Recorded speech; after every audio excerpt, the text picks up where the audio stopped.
The last thing that I remember is I heard someone say OR, and then everything went black again. My mom had to ask me, do you want to see your baby? And I just had no memory of anything. It hurts a lot, because sometimes the girls, they ask when she's coming home, and I don't know what to tell them.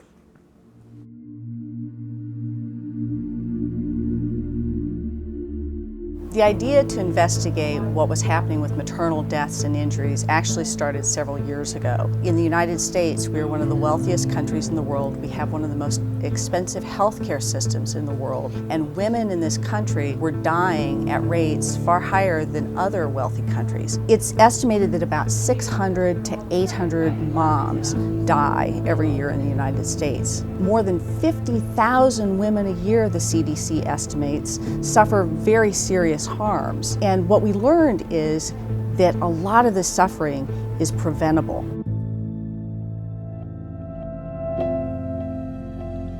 The day I had Lucy, I remember I was very excited, but just very scared of a new mom. I just started feeling nauseous and bad headache, and it's not going good at all. And it was essentially check your blood pressure over the weekend, and if it's over 150, come in on Monday. My wife reconfirmed my blood pressure is over 150 right now, and they reiterated the same instructions. We just didn't know any better. I remember feeling like a kind of a surge of my head, and I didn't know what was wrong.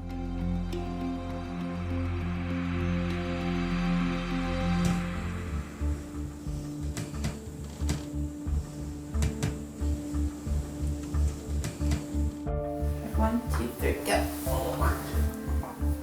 These fingers have actually loosened up a little bit, but mostly it's a very tense grip. So I'm just working on trying to release my fingers to pick up.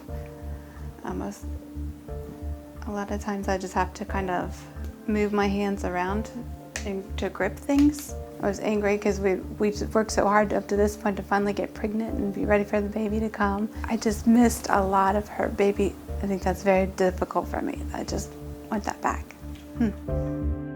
Medical societies have warned for years that women whose blood pressures go above a certain danger level must get immediate treatment. And the result is that women are suffering strokes needlessly. Yet we found that even being a medical professional wasn't enough to protect several of the women we interviewed.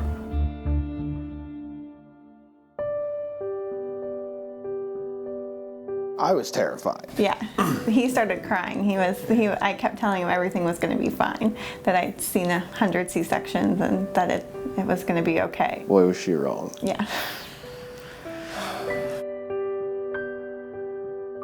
It was amazing to see when he was born and to, have him right next to me and to smell him and see him and touch him, and I just wanted to hold him. And so I was just honestly just kind of anxious.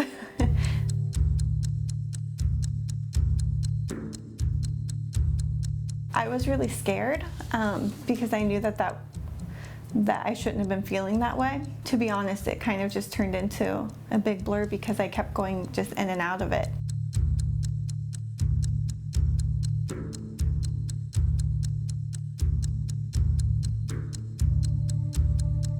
The day shift nurse came in, and she didn't feel comfortable with kind of where my vitals were going and how I was doing. So she thought it was necessary to call a rapid response. Basically, remember him saying that she was bleeding and that they were going to take her down to the CT scan.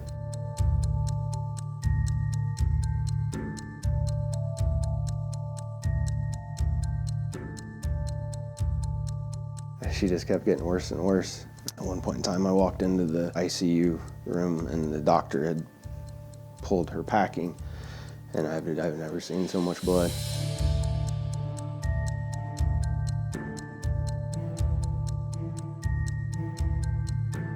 They finally got her stabilized to where they would transport her. The two surgeons came out and said that basically the only way that they could be sure to stop the bleeding was to give her the hysterectomy. I was definitely devastated by losing my uterus, but at the same time, I was also thankful to be alive and that my baby was okay.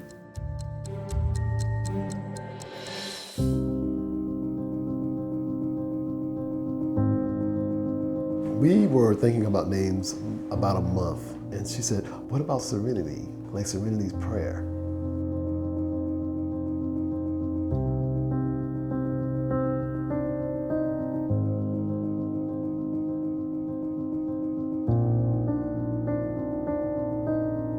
And she looked at me and she was like, we did it. And she was smiling at that point. I was like, okay, good. I got a smile out of you. She said, I'm just tired. She said, my head hurts a little bit. The signs of her looming disaster were apparent even before she was discharged from the hospital with her baby. Nurses kept recording blood pressure levels that were above the national danger level.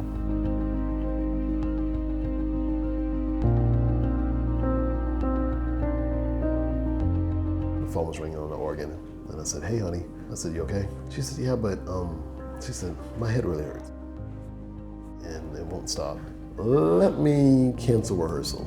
I had already told everyone at the church, I said, hey, listen, I'm gonna take my wife back to the ER. I said, no, you guys pray for her.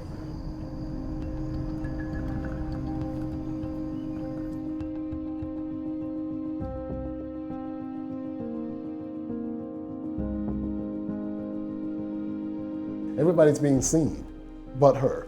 And she was looking at the wall. I said, sweetie, look at me. And she just kind of was trying to look, but it was almost like she couldn't get it together. And I went out there, I ran out there to the desk, and I said, hey, my wife needs help in here. I said, can you help her?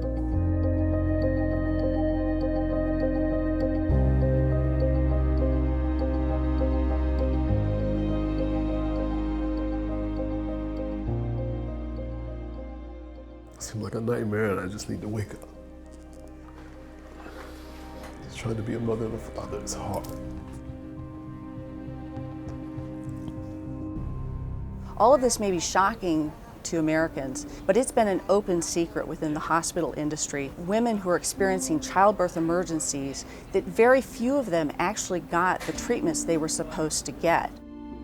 Be very diligent and not just openly trust what any one doctor is telling you.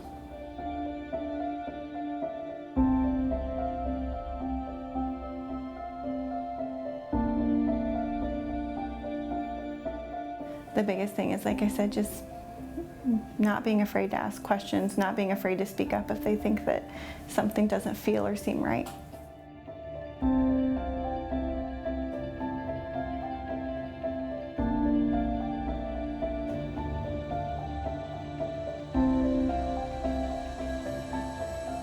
I told him, I said, Mommy went to heaven, and I said, well, she's gonna stay in heaven and she's gonna watch us. I said, you can't see Mommy. I said, but Mommy can see you.